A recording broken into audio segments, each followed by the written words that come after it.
Tens of thousands of red-clad protesters marched through the Dutch capital to demand their government do more to halt Israel's campaign in Gaza, in what organizers called the country's biggest demonstration in 2 decades. Human rights groups and aid agencies including Amnesty International, Save the Children and Doctors Without Borders estimated the peaceful crowd at more than 100,000 people. The streets of The Hague were packed with the old, young, and even some babies on their first protest. Well, we agree very much, I sometimes think, about how terrible what is happening in Palestine and what Israel is doing there is. And yes, the Dutch government should be much more fierce about that, should take a much clearer position against it. Yes, and I think it's very good that the Dutch show that they don't agree with Israel.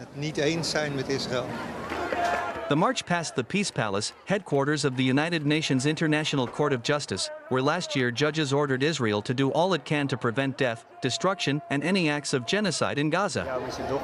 As the protest wound its way past the court, canals, and the seat of the Netherlands' right-wing government, Israeli forces continued to pound northern Gaza, where they have launched new ground operations. When you kill journalists on such a large scale, the people who announce the news and are also the only ones who can announce the news to the world because Israel does not let international journalists in Gaza, indeed, all those 19 months, if you kill them in such numbers, then that is targeted, and it is the same with the hospitals, with the schools. Everything is destroyed, all of Gaza is destroyed.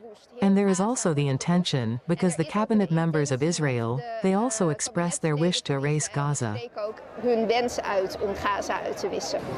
Protesters walked a 5-kilometer loop around the city center of The Hague to symbolically create the red line they say the government has failed to set. Last week, Foreign Affairs Minister Casper Veldkamp of the minority center-right VVD party urged the European Union to review a trade agreement with Israel, arguing that its blockade of humanitarian aid violated international law. An Israeli blockade on food, medicine, and other supplies is now in its 3rd month, with global food security experts warning of famine across the territory of more than 2 million people.